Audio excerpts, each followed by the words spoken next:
So kay uso naman karon ng fiesta mga kagoy no, labi na karon kay buwan sa Mayo no, halos tibuok buwan sa Mayo am ginay fiesta mga kagoy, labi na diha sa Bohol mga kagoy no, halos tibuok barangay diha ug lungsod no magfiesta. So magpalain ta mga kagoy no, kay wa man joy nang imbitar nato mga kagoy, so magpalain ta dirita pasugbo ta no. So uban ninyo mga kagoy kay maglaag-laag ta og mga on ta dire Sugbo. So let's go.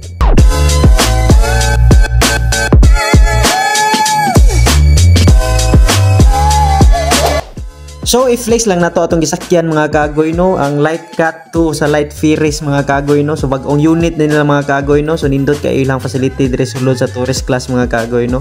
Ha mogaway ang ilahang space dire mga kagoy kay dako kayo no, nya nindot kay flooring no, murag maikog man sa tunog-tunog dire mga kagoy no.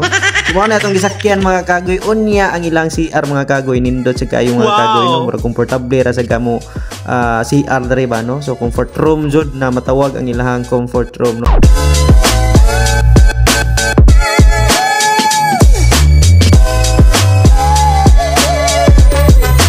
After sa usa ka pin nga oras nga biyahe mga kagoy no, so nidiretso na dayon mi sa Santo Niño Shrine mga kagoy no, aron sa pagpangayo o pasalamat no, nga safety ang among biyahe o ingon man sa pagpangayo pasalamat sa mga grasya na dawat sa matag adlaw no. So importante gyud kayo mga kagoy nga magahin ta og adlaw no, nga magpasalamat kita sa ato nga mahal nga makagagahom no. So after ana mga kagoy, ni-attend sad mi og mass no diri sa Santo Niño Shrine mga kagoy. So mao ni among naabtan nga mass mga kagoy no. Sayo panis buntag mga kagoy no, kay sayo minigikan no. So mao nang ni-attend kami og mass diri.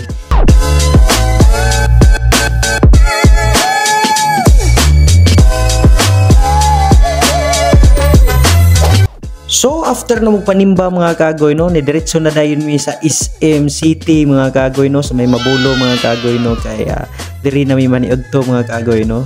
So eat like a Vikings mga kagoy no, so natas Vikings mga kagoy no. So atong suwayan ni unsay lami ni ilang pagkaon mga kagoy no. So first time na to diri mga kagoy no, mga kaon o ngani nga tsada nga kuan ba kanindot nga restaurant no. So mga lagmian ko nilang mga pagkaon diri mga kagoy no, kay naat anang putahe no sa tibuok kalibutan no. So ato ni silang pangtilawan mga kagoy no. So let's go.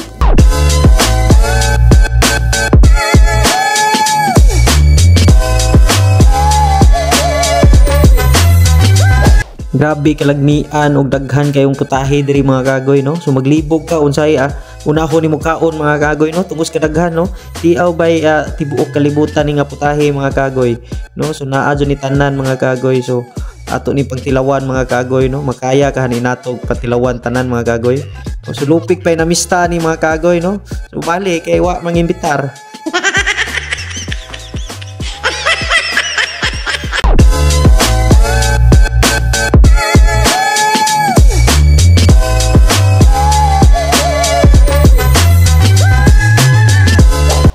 So naasad sila pizza diri mga kagoy no. So kalain-lain sa ding flavor diri mga kagoy, depende sa imong angay mga kagoy no. So depende sa imong panlasa diha mga kagoy no. So mag-order ra ka diha mga kagoy no, ug ilaha na dayon ng lutuon mga kagoy. Nasa na yung mga luto na daan mga kagoy, igo ra ka magkuha diha no. So nindot jud kayo ang Vikings mga kagoy.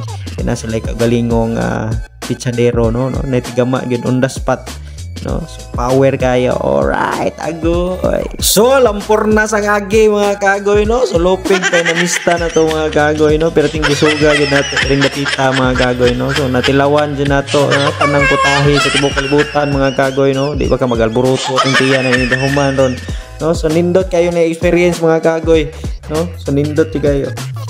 Eat like a Viking agoy.